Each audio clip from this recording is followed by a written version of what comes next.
Imagine a city of 1 million souls, thriving in a harsh landscape, kept alive by a whisper. Not a whisper of wind, but of water, flowing downhill so gently, so precisely, that it only drops 3 inches every 100 feet. Yet this almost imperceptible descent, this seemingly flat path, was enough to defy nature. To sustain an entire empire for 1,000 years, and to power a civilization that still astonishes us today. Welcome back, everyone. Today, we are not just looking at old stones. We are uncovering the very liquid heart of the Roman Empire, their astonishing aqueducts. By the end of this journey, you will see every modern city's infrastructure with new eyes, and truly understand the forgotten genius that made Rome possible. If you are as fascinated by the hidden wonders that built our world as I am, make sure you hit that subscribe button right now, so you do not miss our next deep dive. Alright, settle in, because our story begins not with a colossal arch, but with a growing thirst. Our story begins as promised, not with an arch, but with a growing thirst. Imagine Rome, not yet the colossal empire we know, but a burgeoning settlement nestled by the Tiber River, surrounded by the gentle undulations of the 7 hills. Like any primitive community, Rome relied on the most immediate sources of water, the river itself, all local springs bubbling up from the earth, and shallow wells dug into the ground. These were the lifelines, simply and direct, for a population that numbered only in the tens of thousands. But as Rome grew, so too did its problems. The Tiber, once a pristine source, inevitably became a dumping ground for the city's waste. Think of it. A river flowing through a developing urban center, catching whatever was discarded from its banks. It was a primary source of disease, a vector for ailments that could decimate a population. Wells, too, were susceptible to contamination, particularly in a city growing denser where sanitation was still rudimentary. The more people crowded together, the more precarious their water supply became. Springs, while often cleaner, were finite and localized, incapable of serving an ever-expanding populace spreading across a wider area. By the 4th century BCE, Rome was no longer a village. It was a city. Its population was swelling, driven by conquest, trade, and the promise of a better life. This dramatic demographic shift created an unprecedented demand for water, far beyond what natural local sources could provide cleanly or consistently. The citizens were not just thirsty, they were at risk. Contaminated water meant rampant illness, weakened armies, and an unstable populace. Rome faced a critical juncture: either stagnate, choked by its own growth and lack of clean water, or innovate on a scale never before seen. The Romans, ever pragmatic, understood this deeply. While they didn't have a modern understanding of germ theory, they intuitively grasped the connection between clean water and good health. They observed that those who drank from purer sources fared better, and that stagnant, foul water bred sickness. This wasn't merely about survival. It was about ensuring the vitality of their citizens, the productivity of their workforce, and the strength of their legions. Public health, even in its nascent form, was a cornerstone of Roman governance. They recognized that a healthy population was a powerful population. This understanding led to a profound shift in their approach to urban planning. It wasn't enough to simply have water. They needed abundant water, clean water, and constantly flowing water. This was the fundamental why behind aqueducts. It was a public health imperative, a strategic necessity for a growing empire. The existing sources were simply not enough to wash away the waste of 1 million people, to quench the thirst of an entire metropolis, or to sustain the very lifestyle they were coming to embrace. Beyond the fundamental need for health and survival, water also became inextricably linked with the very essence of Roman civilization and its unique quality of life. The Romans were not content with mere subsistence. They aspired to a level of urban sophistication that demanded an unprecedented supply of water for what we might call non-essential uses. Though to them, they were very much essential to the Roman way. Foremost among these were the public baths. These were not just places to get clean. They were the social clubs, the fitness centers, the libraries, and the meeting halls of ancient Rome. Every day, thousands upon thousands of Romans, from senators to slaves, would visit the sprawling bath complexes. These magnificent structures, with their frigidarium, tepidarium, and caldarium cold, warm, and hot rooms required enormous volumes of continuously flowing water. Imagine the sheer quantity needed to fill vast pools, to feed intricate heating systems, and to constantly flush away the used water. Without the aqueducts, the iconic Roman baths, these centers of civic life simply could not have existed. They were the ultimate expression of public luxury, a testament to the city's power and its commitment to the well-being and leisure of its citizens. Then, there were the fountains. Rome was a city of fountains, not merely decorative features, but often public spigots providing accessible fresh drinking water throughout the city. From grand, ornate monuments to simpler, practical outlets, these fountains dotted the urban landscape, creating a pervasive sense of abundance and beauty. The constant murmur of flowing water became part of the city's natural symphony. For a citizen, the sight and sound of a perpetually flowing fountain reinforced the idea of Rome as a place of prosperity and enlightened governance. And for the elite, water was a private luxury, a symbol of immense wealth and status. The most affluent Romans, those who could afford to connect their homes directly to the aqueduct system, enjoyed the unprecedented convenience of running water in their villas. This meant private fountains in courtyards, indoor plumbing for latrines, and even private baths. Mirroring the public ones on a smaller scale, water was not just a utility. It was a testament to one's place in society, a visible sign of one's affluence and connection to the heart of the empire's engineering prowess. Beyond these grand civic and personal uses, water also played a crucial role in the day-to-day practicalities of urban life. One of the most immediate concerns in any densely packed ancient city was fire. Rome, with its multi-story wooden tenements and narrow, winding streets, was incredibly vulnerable to devastating conflagrations. The aqueducts provided a vital means of fire suppression, delivering large volumes of water that could be channeled to combat blazes. While no two ways perfect, the sheer availability of water from the aqueducts undoubtedly saved countless lives and structures over the centuries. Furthermore, water was essential for various industrial and agricultural needs within the city's periphery. While less dominant than public use, water-powered grain mills supplied market gardens and was used in various crafts and trades. The waste products from these industries, as well as the city's general sewage, were then flushed away by the very same water, channeled into elaboratuser systems, with the cloaca maxima being the most famous example. The ability to continually flush and remove waste was a critical component of Roman urban hygiene, contributing to a healthier environment than many other cities of the ancient world. So, the why behind the aqueducts was multifaceted, a confluence of practical necessity, public health, and cultural aspiration. It was about sustaining a rapidly growing population, protecting them from disease, and elevating their quality of life. It was about creating a city that was not just powerful, but also clean, comfortable, and beautiful. The aqueducts were not just feats of engineering. They were the very arteries of Rome, pumping lifeblood into a civilization determined to defy limits of its environment and reshape the world in its image. They were a declaration that Rome would not merely survive. It would thrive and do so with an abundance that defined its very essence. This relentless pursuit of water, this unwavering commitmento solving a fundamental problem on an unparalleled scale, set the stage for the engineering marvels that were about to transform the landscape. The relentless pursuit of water, this unwavering commitment to solving a fundamental problem on an unparalleled scale, set the stage for the engineering marvels that were about to transform the landscape.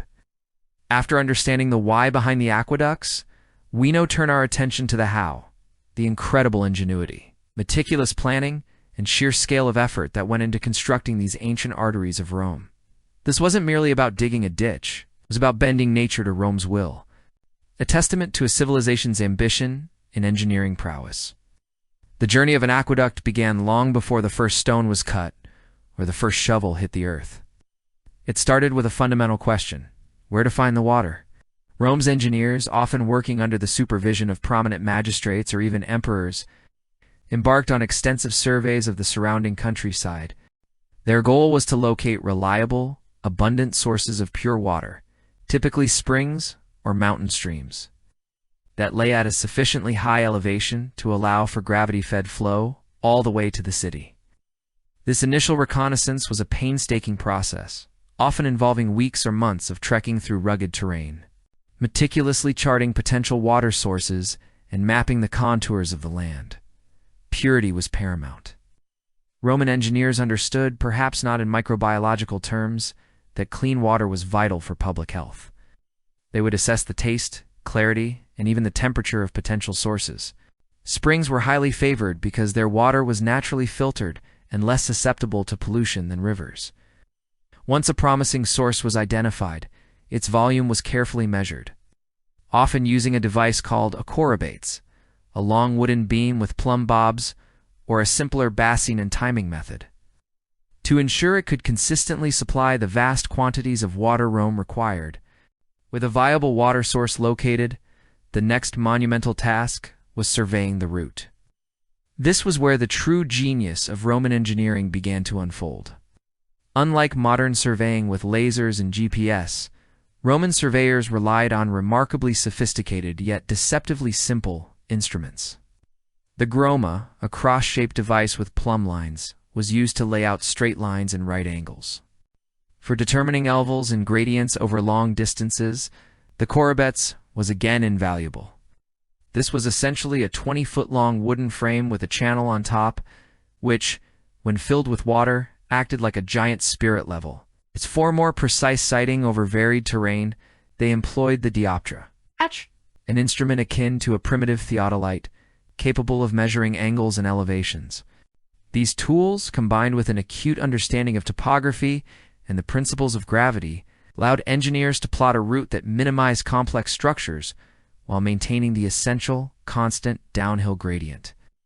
This gradient, the subtle slope that allowed water to flow continuously without stagnation or destructive velocity, is perhaps the most critical element of aqueduct design. Too steep, and the water would flow too fast, eroding the channel and damaging the structure. Too flat, and the water would stagnate, encouraging algae growth and silting. The ideal gradient was incredibly precise, often only a few centimeters per kilometer. Teases. Shallow is 1 in 4,800. Achieving and maintaining this minuscule slope over tens or even hundreds of kilometers was a monumental feat of surveying and construction. It required an obsessive attention to detail, a level of precision that still astounds engineers today.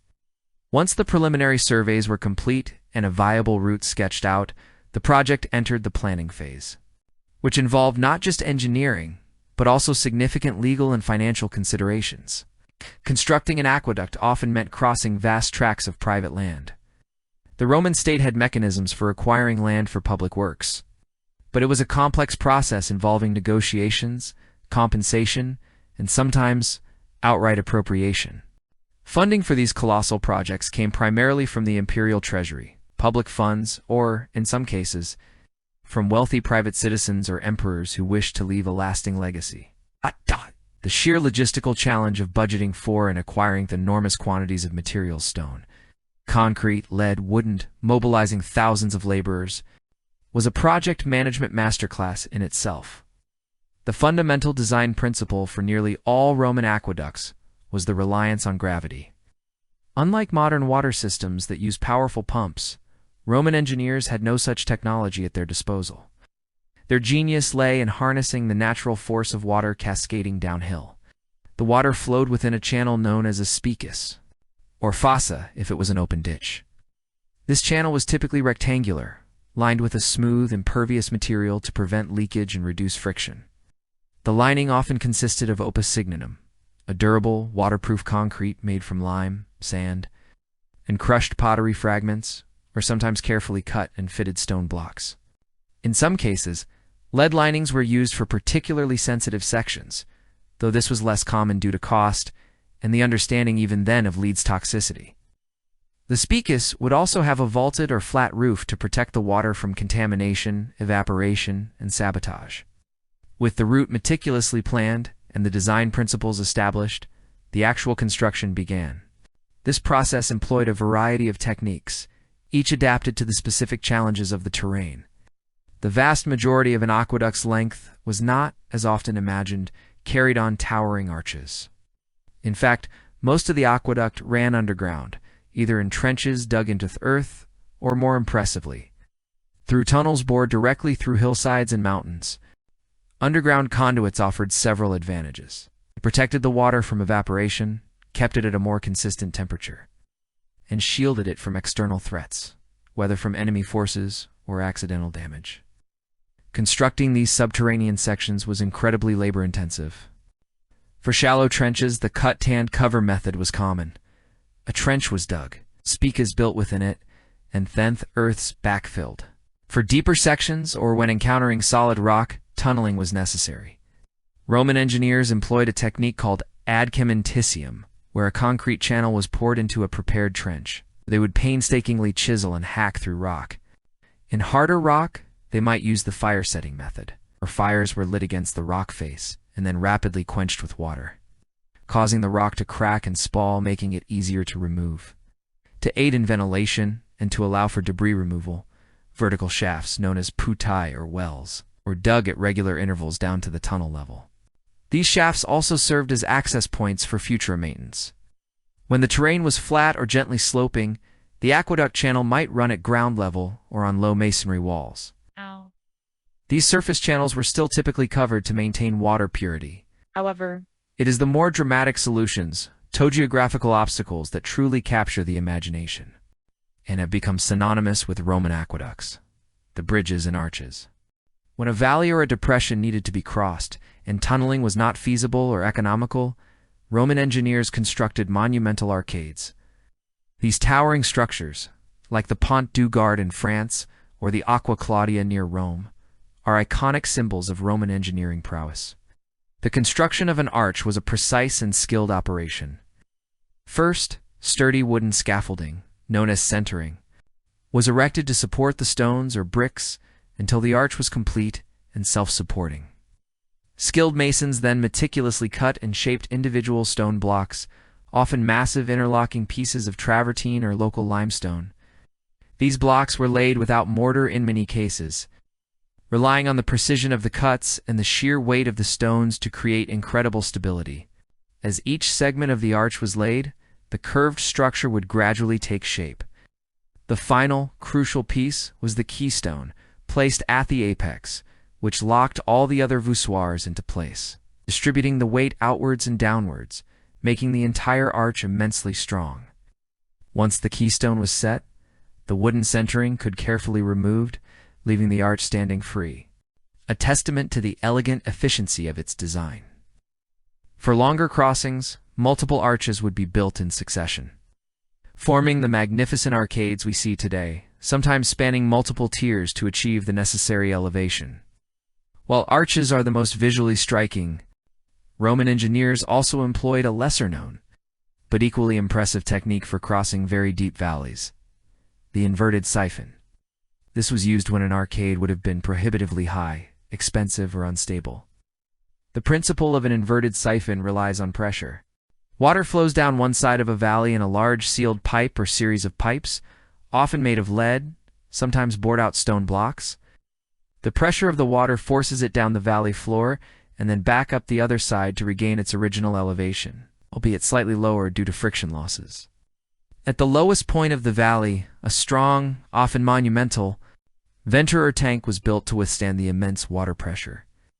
While effective, siphons were incredibly expensive to construct and maintain. Due to the high cost of lead and the constant challenge of sealing the pipes against leaks under immense pressure, they were also prone to problems like airlocks or sediment buildup. The Gyr Aqueduct, supplying Roman Leganum, provides an excellent example, featuring several inverted siphons, some using 9 parallel lead pipes. The choice between an arcade and a siphon was always a careful balance of cost, available materials, engineering challenges, and the specific topography of the crossing. The materials themselves were chosen for durability and availability. Local stone, such as the hard travertine limestone quarried near Tibur, modern Tivoli, for many of Rome's aqueducts was a primary building material. Volcanic rock, like tuff, was also used. But perhaps the most revolutionary material was Roman concrete, or opus cementitium, made from amix of lime, aggregate, and crucially, pozzolana, a volcanic sand found abundantly near Rome. This concrete had remarkable strength, and when combined with aggregates like crushed brick, was incredibly weighty, making it ideal for the internal lining of the spikas. Its ability to set underwater also made it invaluable for foundations. Bricks, often thinner and flatter than modern bricks, were also widely used, especially for constructing piers and arches, and for facing concrete structures. Lead was used for pipes, particularly in distribution systems within the city, and occasionally for linings in the aqueduct channel itself. The construction efforts were gargantuan, requiring an immense workforce. At the top of the hierarchy were the skilled Roman engineers and architects, often trained in military engineering, who planned the entire project, supervised the work, and solved problems as they arose. Below them were the laboratorios, who meticulously laid out the lines and levels, and master masons, carpenters, and other artisans. The vast bulk of the labor, however, was carried out by thousands of unskilled workers. This included legionary soldiers, particularly during periods of peace, when they could be deployed on public works, and a large number of slaves, along with free laborers.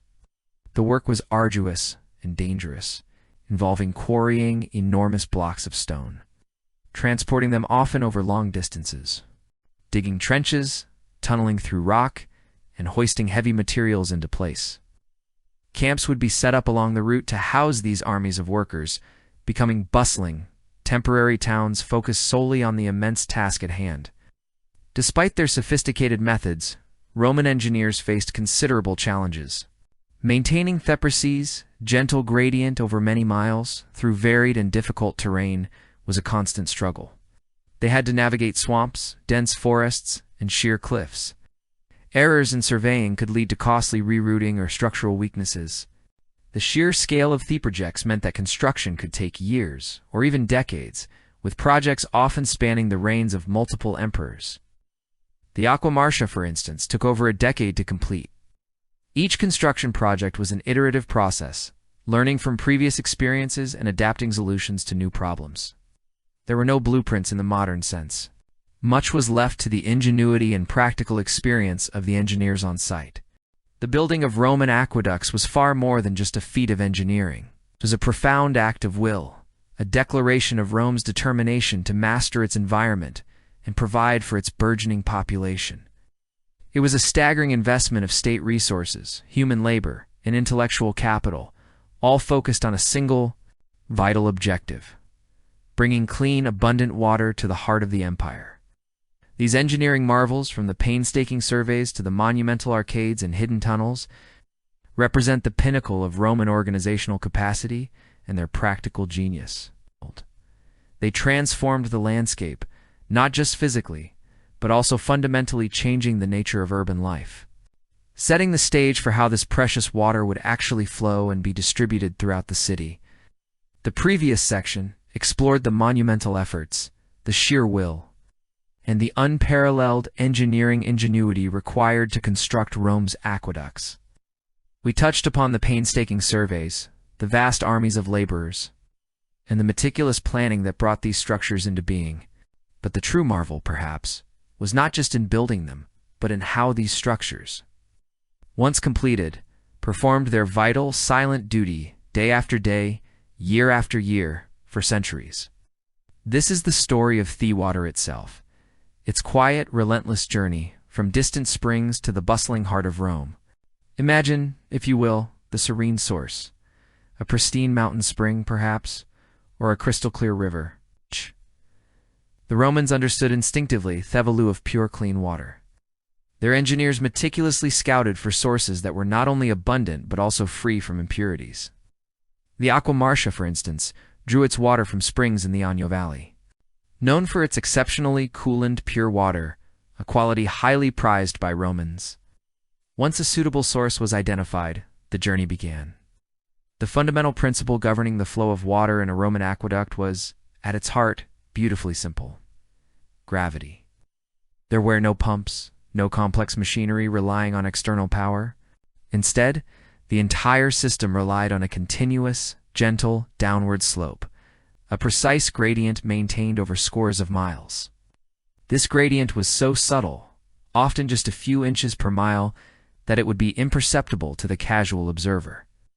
Yet it was this minute incline that ensured the water, once captured, would flow ceaselessly, albeit slowly, towards its destination. The precise calculation and maintenance of this gradient, through varying terrain, was perhaps the greatest testament to Roman surveying and engineering skill. Any significant deviation, either too steep or too flat, would render the entire section useless. Too steep, and the water would erode the channel. Ouch! Too flat, and it would stagnate. The heart of every aqueduct was its spicus, or conduit, the actual channel through which the water flowed. These channels were typically U-shaped or rectangular, often lined with a waterproof mortar called opus signum, a reddish cement made from lime, sand, and crushed pottery or brick. This lining was crucial, preventing leaks and protecting the stone or concrete structure from erosion.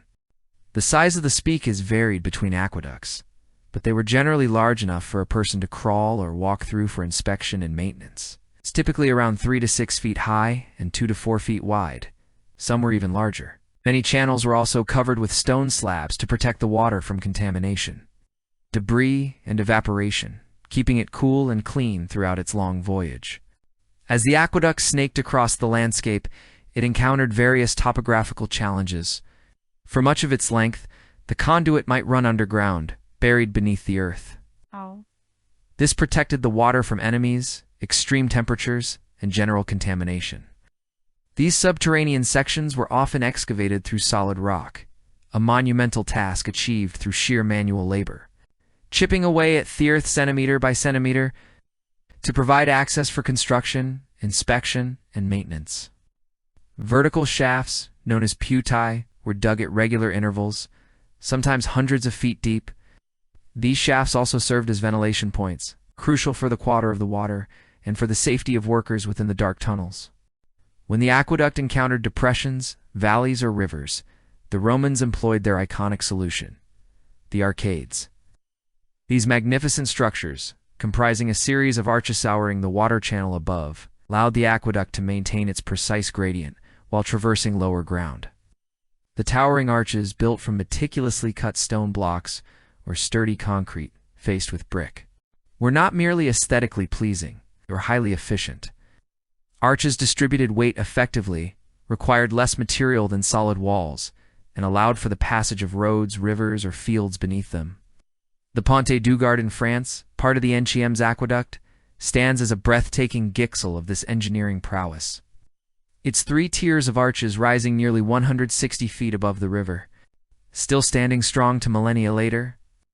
However, arches were not always the most practical or cost-effective solution for every obstacle. When faced with a particularly steep or deep valley or substantial hill, Roman engineers had 2 primary alternative methods: tunnels and inverted siphons. Tunnels, as mentioned, involved boring directly through hills or mountains.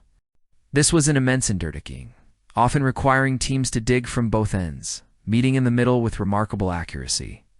The Fuson Lake Drainage Tunnel, though not strictly an aqueduct, is an incredible example of Roman tunneling capability, extending for miles through a mountain. Inverted siphons, or siphons, inversi, were a more complex and less common solution. Typically reserved for very deep valleys where building high arcades would be prohibitively expensive or structurally unsound. The principle behind an inverted siphon is elegant. Water flowing down one side of a valley would build up pressure, allowing it to be forced up the other side to regain its original elevation, minus some head loss due to friction.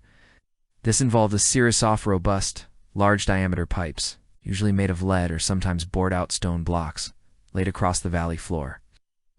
At the lowest point, the pipes had to withstand immense pressure. While ingenious, siphons were expensive to construct, difficult to maintain, and resulted in a slight loss of pressure and flow, which required the channel to be established at a slightly lower elevation on the far side of the valley. Consequently, the visual grandeur of arcades often proved to be the more favored and enduring solution, maintaining its long journey, maintaining its purity wasper mount. The Romans incorporated what we might call rudimentary, but effective, water treatment facilities into their aqueduct systems, piscinae limaria, or settling tanks. These tanks were essentially wide, deep basins built at various points along the aqueduct's course, often at changes in gradient or just before the water entered the city. When the water entered a settling tank, its velocity dramatically decreased, allowing any suspended sediments, silt, or debris to settle to the bottom. The clearer water would then flow out from an outlet located higher up in the tank, continuing its journey. These tanks were periodically drained and cleaned, a laborious but essential task to ensure the purity of the water delivered to the populace. Some aqueducts had multiple settling tanks along their route, providing an iterative purification process. The sheer volume of water transported by these silent giants was staggering. Rome, at its peak, was served by 11 major aqueducts, collectively delivering over 1 billion liters of fresh water into the city every single day. To put that into perspective, this was enough water to provide hundreds of liters per person, far exceeding the per capita consumption of many modern cities. The Aqua Claudia and Aqua Agno Novus, two of the largest each, supplied roughly 185,000 cubic meters of water daily. This continuous, abundant float transformed Roman urban life, enabling the lavish public baths, the numerous public fountains, and the intricate private water systems that define the city. Finally, after miles and often days of flowing steadily, the water reached the city limits. Here, it entered the Castellum Aquae, the main distribution tank. This was not just a simple holding tank. It was a sophisticated control hub. The Castellum Aquae often included a final large settling basin for any remaining impurities. From this primary reservoir, the water was then systematically distributed. Roman engineers typically employed a 3-tier system of distribution which subtly prioritized public welfare over private consumption. The first and usually largest outlet from the Castellum supplied thepublic fountains.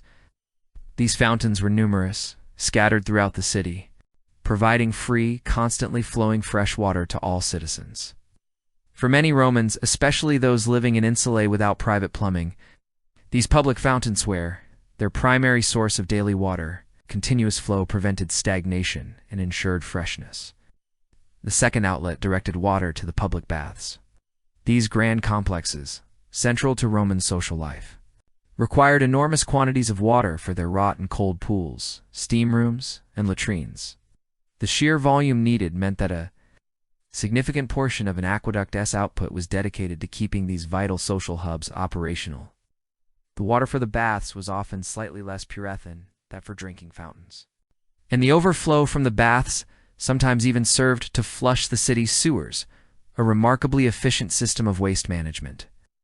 Only the third outlet, usually the smallest and highest of the three, supplied private sewers, wealthy citizens, imperial palaces, and some commercial enterprises, who paid for the privilege of having water piped directly to their homes or businesses. This hierarchical distribution ensured that even if water levels dropped due to drought or maintenance, the essential public services, drinking water and public baths, would be prioritized.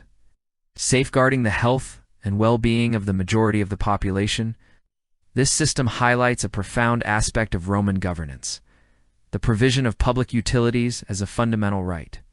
Underpinning civic stability and quality of life, the network of pipes fanning out from the Castellum Aquae within the city was incredibly complex. Lead pipes were commonly used for distribution due to their malleability and durability, though terracotta pipes were also employed particularly for less pressurized lines.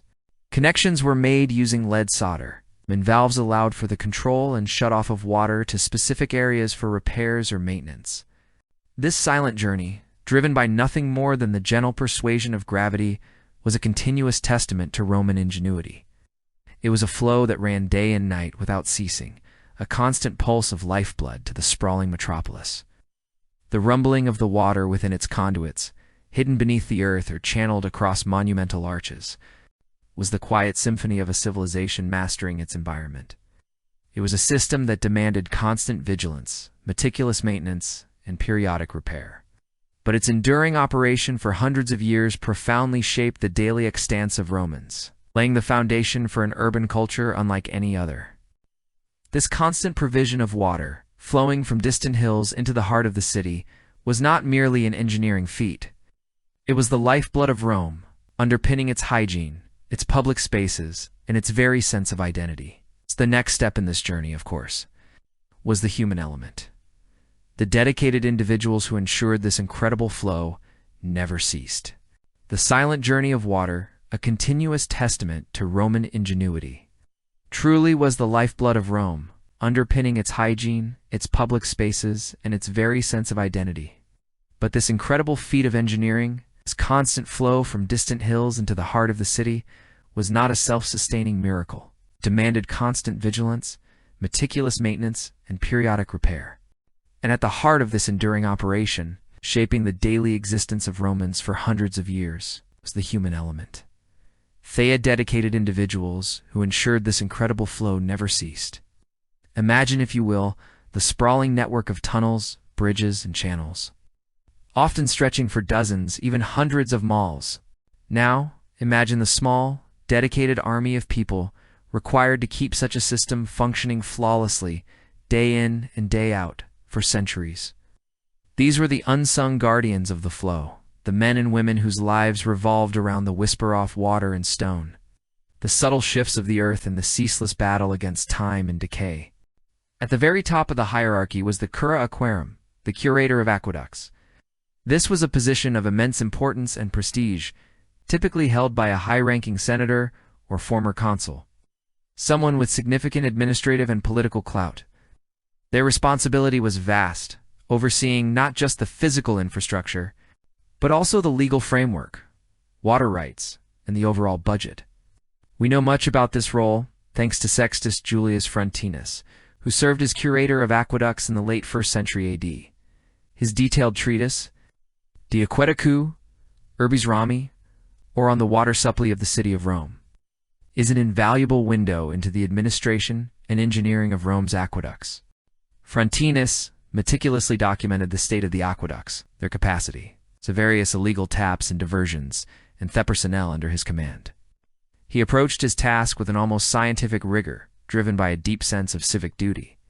He understood that the efficient flow of water was paramount to the health, stability, and prosperity of Rome. His work wasn't just about pipes and channels. It was about the well-being of millions of people. But beneath the strategic oversight of the curator lay the true backbone of the system, the equerry, the dedicated workforce. At the time of Frontinus, this force numbered over 460 men. These were the hands and eyes, the muscle and ingenuity that kept the water flowing. Initially, this workforce was largely composed of slaves, many of whom were skilled in various trades, owned either by the state or, more commonly, by the emperor himself. As time went on, and particularly after reforms, we see a shift. With increasing numbers of freedmen and free citizens also employed, these were not just unskilled laborers. They were a diverse group of specialists, each playing a vital role in the intricate dance of maintenance and repair. Let's delve into the daily rhythm of their lives, the specific tasks that filled their days. Imagine a group of circuitors, or patrollers. Their duty was perhaps the most foundational, to walk the entire length of the aqueduct channels. From the distant springs in the hills to the distribution points within the city, this was often a solitary, meditative task, covering miles of rugged terrain each day. Their eyes were trained to spot the smallest anomaly, a hairline crack in the mortar, a slight shift in the earth, a patch of unusual dampness on the surface that might indicate a leak below. Or even signs of deliberate damage or illegal tapping. They carried simple tools, perhaps a trowel, a plumb bob, a small hammer, for minor immediate fixes. But primarily, their job was observation and reporting. They were the early warning system, the first line of defense against the countless ways an aqueduct could fail. They knew the routes intimately, every bend, every tunnel, every bridge, almost as if the stone and water spoke to them. The sound of the flowing water muffled in its conduit was their constant companion, a rhythmic pulse that reassured them all was well, or subtly changed to warn of trouble. Beyond the vigilant patrollers were the skilled artisans and laborers who handled the more substantial work. The silicary were the stonecutters and masons, experts in shaping and fitting the durable stone blocks and bricks that formed the channels and arches. They understood the properties of the local stone, how it would react to water and time, and how to create structures that could withstand immense pressure and the elements. Their hands were calloused, their movements precise, as they crafted the very skeleton of the aqueduct. They were often found working in quarries, extracting new materials, or on site, carefully replacing damaged sections. Then there were the piscatores, which literally translates to fishers. But in this context, it referred to the plumbers and pipe fitters. Their work was primarily within the city, managing the lead and terracotta pipes that distributed water from the Castella Aquae to homes, baths, and fountains. They were adept at working with lead, a challenging material that required careful heating and soldering to create watertight joints. A lead pipe leak in the heart of the city could cause significant disruption, so their skill was paramount. They also dealt with the bronze stopcocks and valves, ensuring they functioned correctly to control the flow and allow for isolated repairs without shutting down the entire system. Imagine the intricate network of pipes beneath the bustling streets of Rome. A labyrinth only these piscatores truly understood, navigating it with their lamps and tools, ensuring every household and public space received its share. The liberatorias were the surveyors and levelers, perhaps the most technically skilled of the equerry. These were the descendants of the engineers who first designed the aqueducts. Possessing a deep understanding of hydraulics and topography, they used sophisticated drills like the chorobates and the dioptra to ensure the precise gradient of the channels. Their role was critical during the initial construction, but also during major repairs or extensions, ensuring that the water would continue to flow by gravity, never stagnant, never too fast, never too slow. They were the ones who could determine if a section of the aqueduct had settled or shifted, requiring correction to maintain the delicate balance of flow. Their work was precise, almost mathematical, a constant verification of the engineering marvel itself. Finally, within the city, there were the fontanari keepers of the fountains and public baths. Their work was more visible, directly interacting with the public. They ensured the fountains flowed beautifully, that the public baths were properly filled and drained, and that the water quality in these public spaces remained high. They dealt with blockages, cleaned basins, and managed the overflow, which often served to flush the city's sewers. They were the public face of the aqueduct system, ensuring the aesthetic and hygienic benefits of Rome's water supply were maintained for all to enjoy. The tools of these aqueduct workers, while seemingly simple by modern standards, were effective and well designed for their tasks. Masons used mallets, chisels, and saws for stone. Plumbers had specialized furnaces, tongs, and molds for working with lead. Surveyors relied on their precise leveling instruments. For cleaning, long poles with scraping attachments were used to remove mineral deposits from the channels. A laborious but essential task to prevent blockages and maintain flow capacity. This sinter or calcium carbonate buildup could be several inches thick over time, severely constricting the channel. Workers would physically enter the conduits during maintenance periods, often in cramped, dark conditions, to chip away at these stubborn deposits. Imagine the echoing sounds of their tools within the confined spaces, the damp chill, the smell of ancient water and stone. Challenges for these guardians were constant and varied. Natural disasters were a recurring threat. Earthquakes could cause cracks or collapses. Landslides could block channels, and severe storms could damage bridges or expose conduits. Geopolitical instability also played a role. During times of war or unrest, aqueducts could be deliberately sabotaged, as was often the case during sieges. And then there was the relentless assault of time and nature. Wear and tear, erosion, frost damage, in colder regions, root intrusion from trees, the gradual accumulation of mineral deposits and debris within the channels. Illegal tapping was another persistent problem, with individuals and even entire communities diverting water for personal use, reducing the supply for legitimate users and potentially stressing the system. Frontinus himself dedicated significant attention to these illicit diversions, describing how he cracked down on those who stole water. The lives of these workers, particularly the Familia Caesaris, were not without a certain status. While many were enslaved, their skills were highly valued, and their work was indispensable. For the empire, losing these skilled laborers meant risking the very infrastructure that sustained its capital. They likely lived in communities or barracks near the aqueducts, especially those working on the outer sections, or within the urban fabric, for those involved in city distribution. Their compensation, whether in the form of rations, allowances, or eventual manumission for slaves, was tied to the vital importance of their work. They were part of a specialized civil service, perhaps even belonging to collegia or guilds, which provided mutual support, social networks, and a sense of professional identity. These guilds could help with training, ensure fair treatment, and even provide burial benefits. Maintenance was not a sporadic event, but a continuous cycle.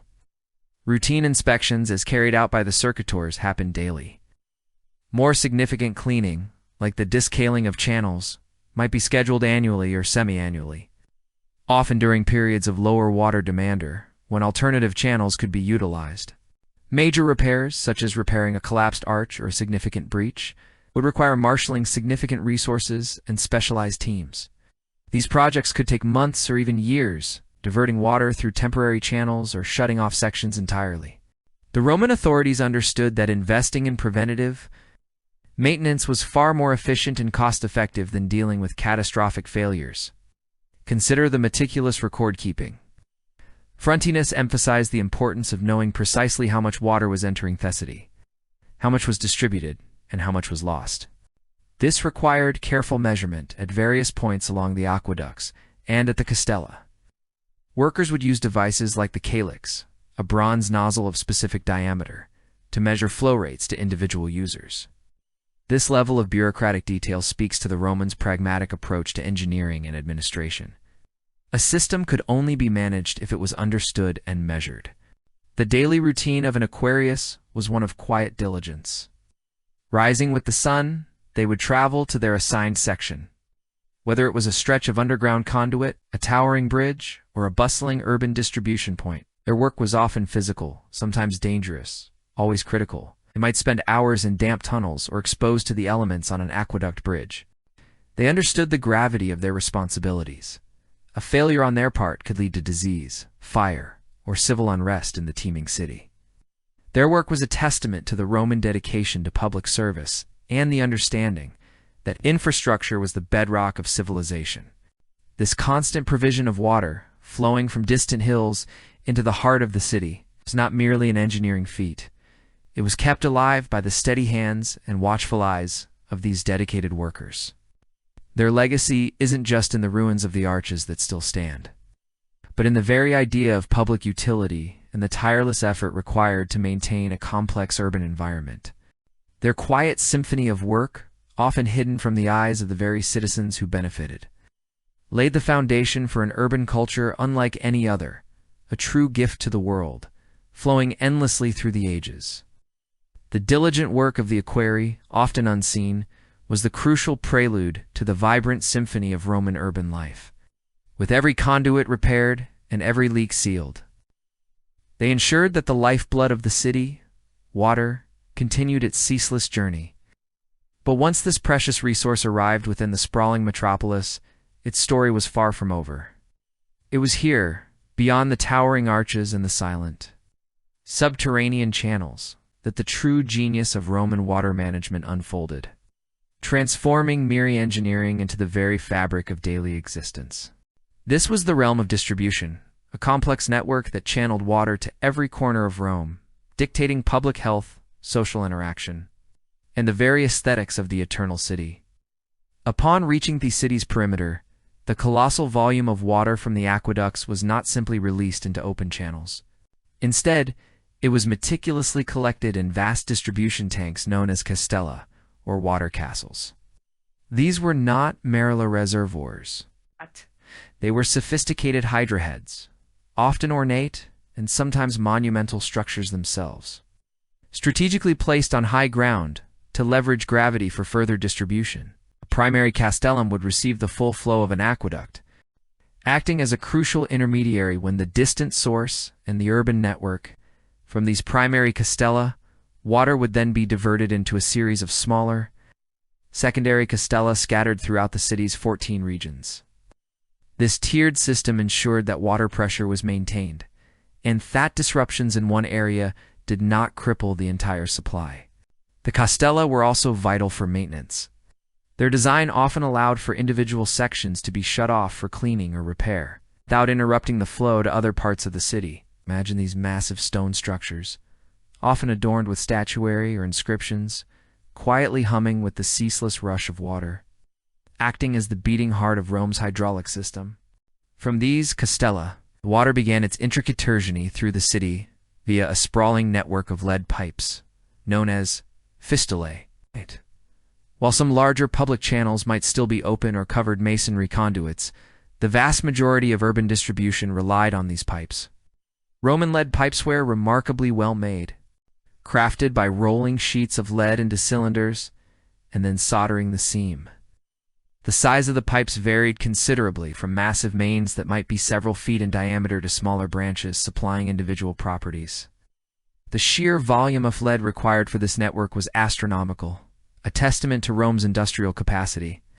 The challenges of working with lead were immense: its weight, the difficulty of bending it into precise angles, and the need for skilled plumbers, or plumbri, who were highly specialized artisans. These craftsmen would lay the pipes, often underground, navigating the dense urban sprawl, connecting thousands of individual points to the city's water supply. While the Romans understood that lead was a heavy metal, they did not grasp the long-term health implications of lead poisoning. Fortunately, Rome's water, rich in calcium from the volcanic rock it traversed, tended to line the pipes with a protective layer of mineral scale, which mitigated, though likely did not entirely eliminate, the leaching of lead into the drinking water. Nevertheless, the ingenuity of this piping system allowed for an unprecedented level of individualized water delivery, a luxury previously unimaginable in ancient cities. The distribution of this water was not egalitarian, but rather followed a well-defined hierarchical system. At the apex of the pyramid were the public uses which received the largest and most consistent allocation. These included the vast and numerous public fountains, the grand public baths, and the extensive network of public latrines. These facilities were considered essential for the health and well-being of the populace, a civic duty funded by the state. Below this, water was allocated to various public buildings, temples, basilicas, army barracks, and even some public gardens. Finally, and most controversially, were the private connections. Its wealthy individuals, large estates, or powerful businesses could apply for a privilegium, or a special grant, to have water piped directly to their homes or properties. This was not a universal right, but a privilege, often granted by the emperor or high-ranking officials, and frequently came with a fee. The flow to these private connections was carefully regulated by standard bronze nozzles, or colossi, of specific diameters, ensuring that users received only their allotted share. Any tampering with these colossi was a serious offense, punishable by fines or even the disconnection of service. This stratified system underscored the social realities of Rome, where access to resourceifane mirrored one's position in society. Of all the public uses, none embodied the Roman relationship with water more profoundly than the thermae, the grand public baths. These were far more than simple places to wash. They were sprawling complexes that served as the beating heart of Roman social, cultural, and even intellectual life. Imagine walking into a vast structure, its halls echoing with conversation and the splashing of water, the air thick with steam and the scent of oils.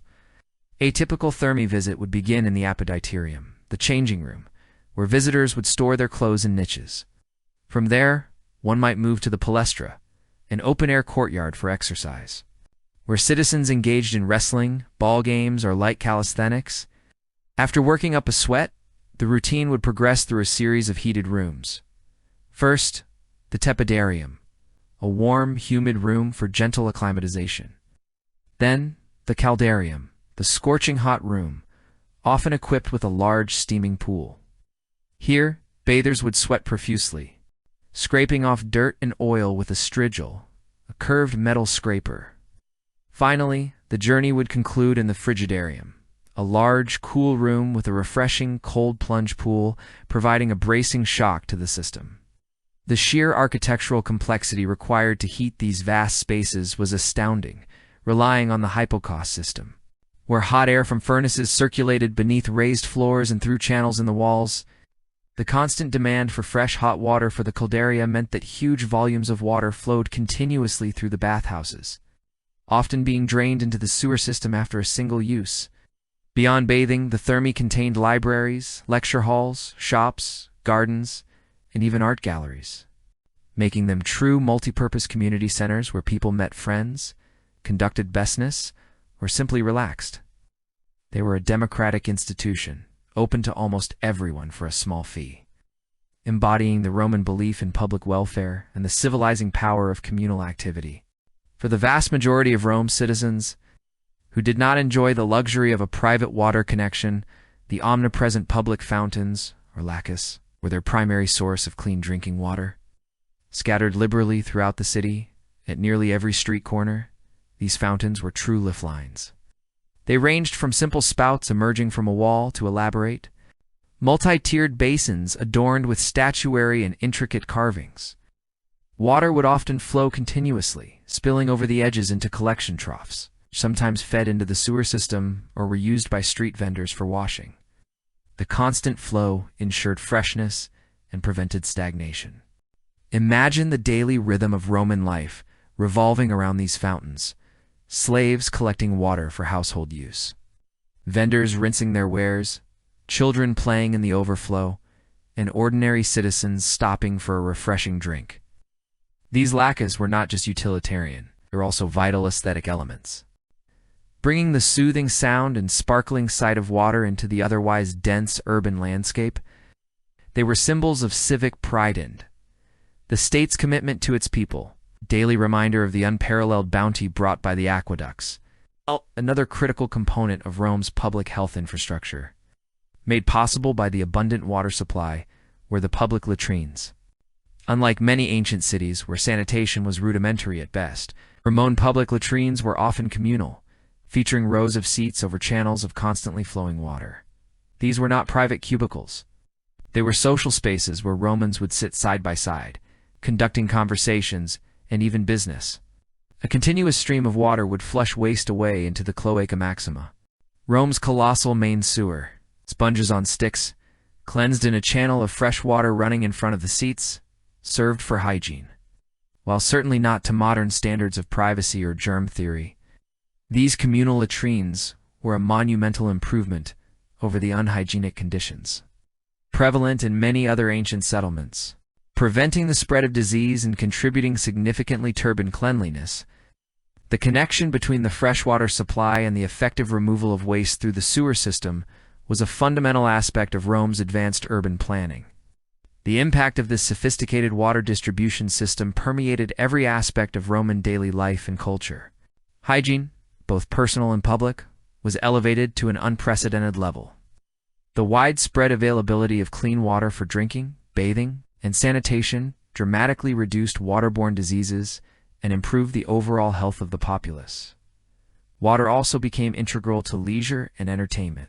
Elaborate water features, from cascading fountains to artificial grottos, adorned the villas of the wealthy and enhanced the beauty of public parks.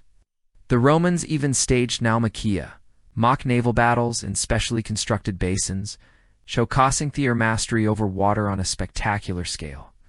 The very presence of water symbolized Rome's power, wealth, and mastery over nature. It was a tangible expression of Pax Romana, the peace and prosperity that allowed for such grand endeavors. Aesthetically, water was not merely a utility. It was a cornerstone of Roman urban design and architectural splendor. From the grand nympha, ornate public fountains resembling natural grottos, to the intricate mosaics depicting aquatic scenes, water was integrated into the city's visual narrative. The sight and sound of flowing water became synonymous with urbanity and refinement. The public spaces, invigorated by the presence of water, fostered a unique urban culture, encouraging communal gathering and a shared sense of civic pride.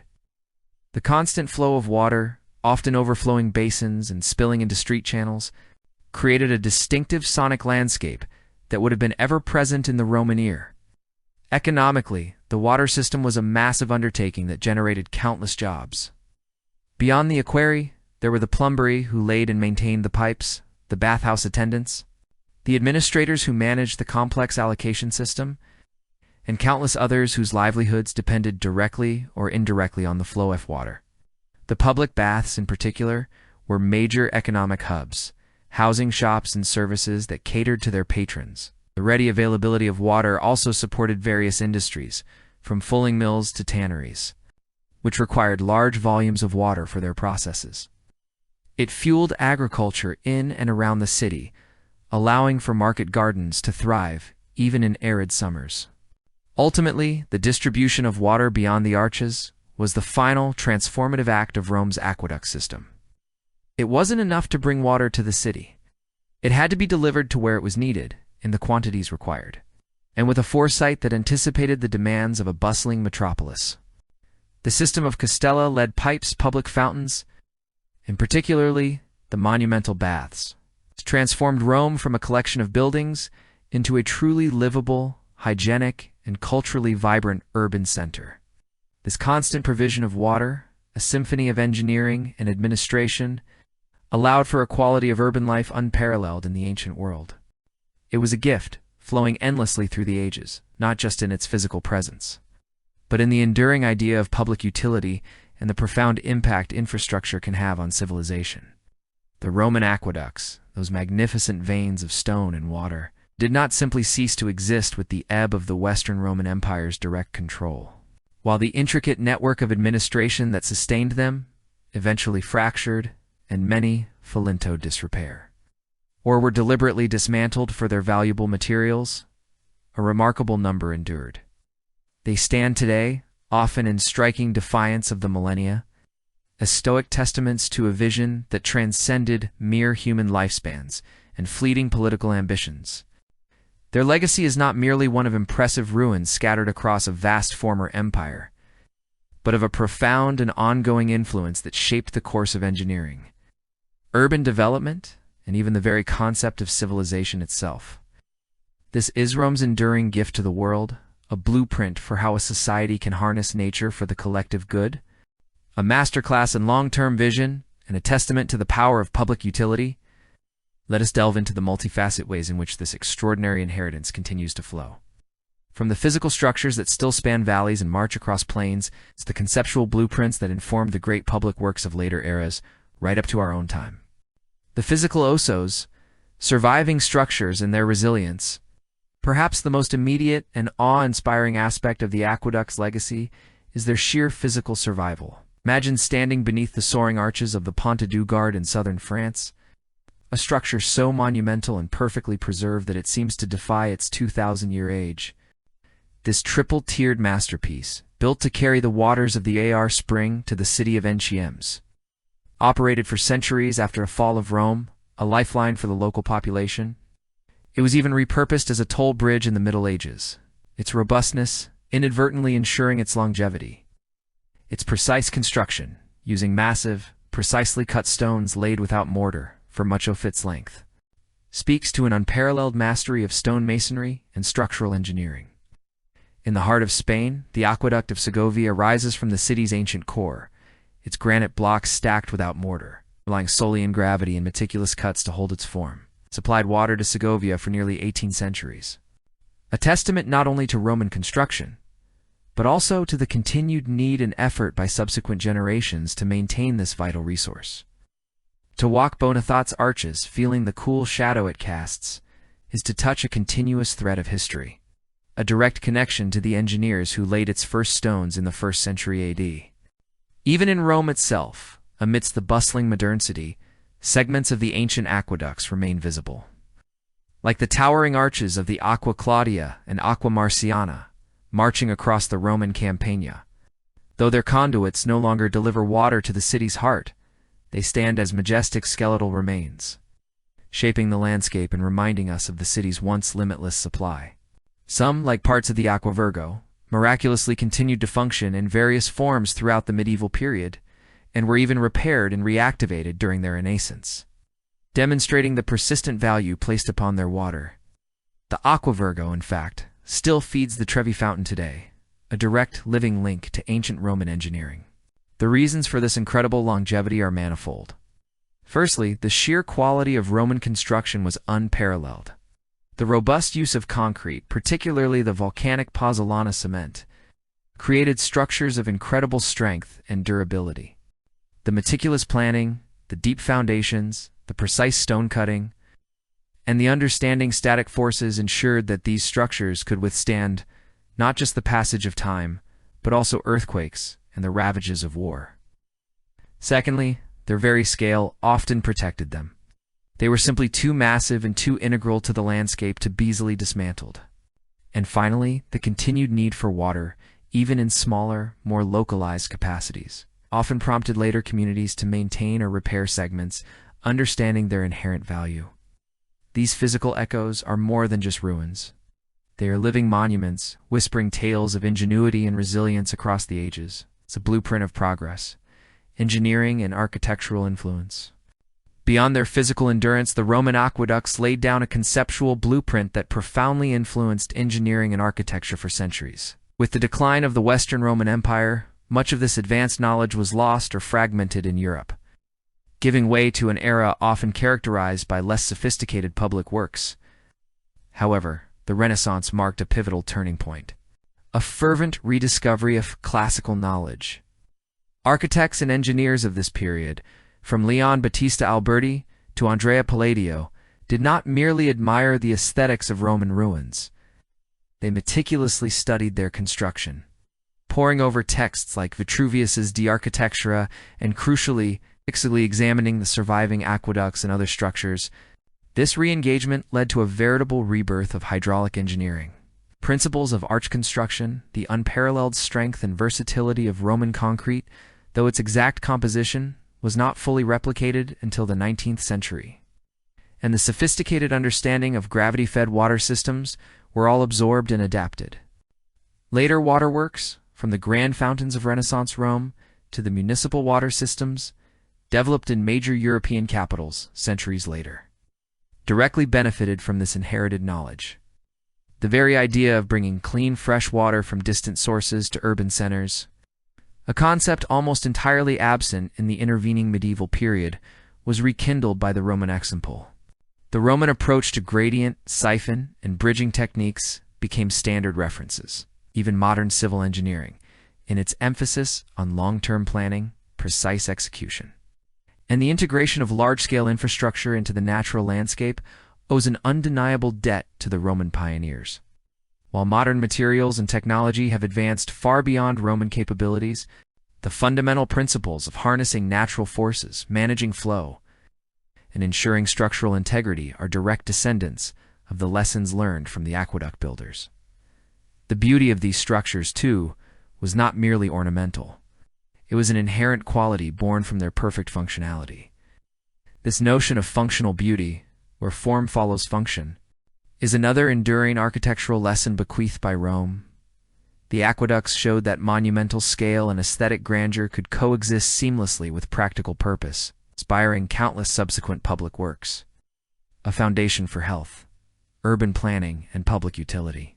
Perhaps one of the most significant, though often unappreciated, aspects of the aqueduct legacy lies in its profound impact on urban planning and public health. The Roman model of a city was one defined by abundant, accessible, and relatively clean water. This wasn't merely a luxury. It was a fundamental component of their civic life, enabling public baths, fountains, latrines, and supporting industries. This stands in stark contrast to the conditions that prevailed in many European cities for over a millennium after Rome's peak. Medieval towns, often cramped and unsanitary, lacked organized water supply and waste removal systems, leading to widespread disease and a dramatically lower quality of life. The reemergence of public health is a significant concern, particularly during the Industrial Revolution of the 18th and 19th centuries, brought a renewed focus on urban sanitation and water provision. As cities swelled with populations, the dire consequences of inadequate water supply and contaminated sources became glaringly apparent. Reformers and engineers of this era often looked back to the Roman example, recognizing the critical link between a robust water infrastructure and the health of the populace.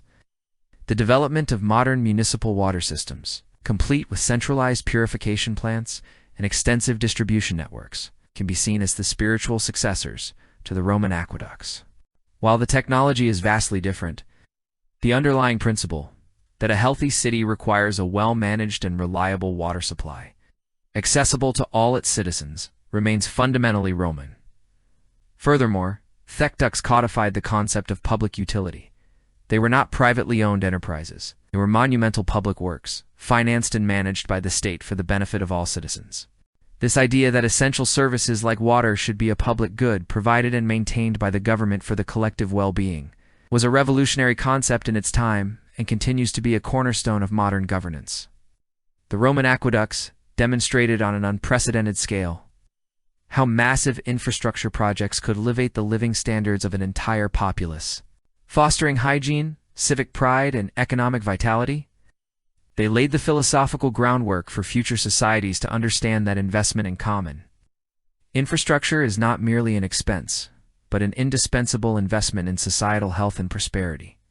Enduring symbolism, Rome's mighty signature. Beyond their practical utility, the aqueducts stand as potent and enduring symbols of Roman power, organization, and unparalleled engineering prowess. For centuries after their construction, they served as constant, visible reminders of Rome's mastery over nature and its capacity for immense coordinated effort. They were statements of imperial might, demonstrating Rome's ability to marshal vast resources, human, material, and intellectual. Tokshev monumental goals. To behold a segment of an aqueduct stretching across the horizon, its arches marching in rhythmic procession, was to witness the very signature of an empire that shaped the world. This symbolic power resonated throughout history, from Renaissance arts depicting them in idealized landscapes to 18th-century Romantic poets reflecting on their grandeur. The aqueducts have consistently captured the human imagination. They embody the triumph of human ingenuity and perseverance. They represent the ambitious spirit of a civilization that dared to reshape its environment on an epic scale. They are the tangible embodiment of the Latin phrase asterisk, Roma, Eterna, asterisk, eternal Rome, for they literally channeled the lifeblood of the empire through time, connecting us directly to its builders. Even today, these structures evoke a sense of awe. They are not merely ancient ruins. They are icons, recognized globally as hallmarks of Roman civilization. They convey a sense of order, precision, and a deep understanding of the forces of nature, harnessed for human benefit.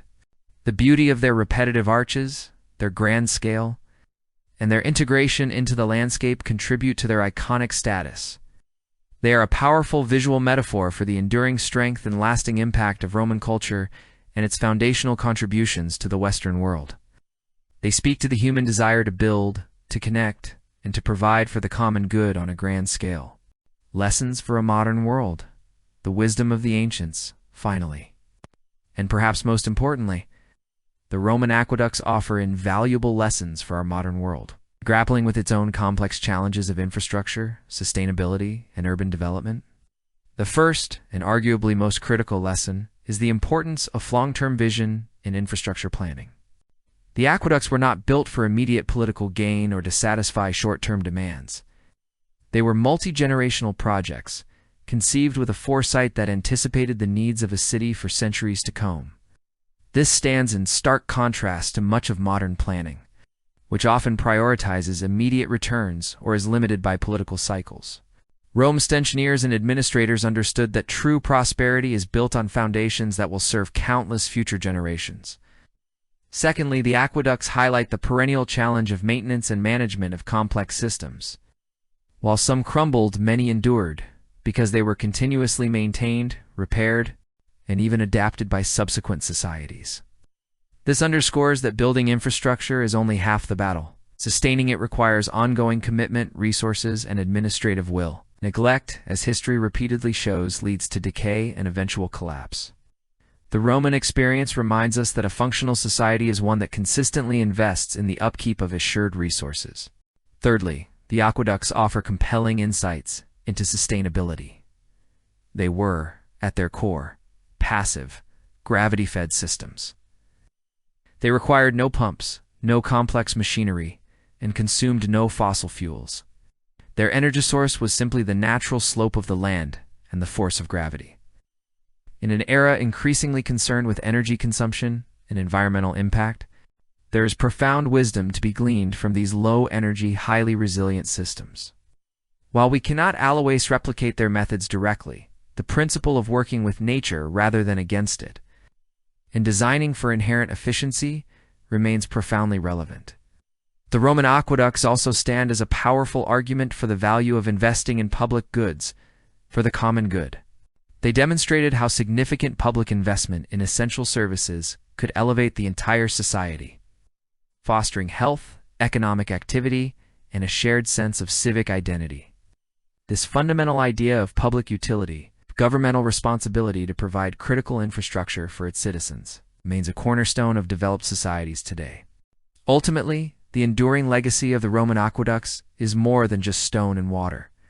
It is a legacy of innovation, resilience, long-term vision, and the profound understanding that sophisticated infrastructure is not merely a convenience, but the very backbone of a thriving, healthy, and culturally rich civilization. Their silent journey through time continues.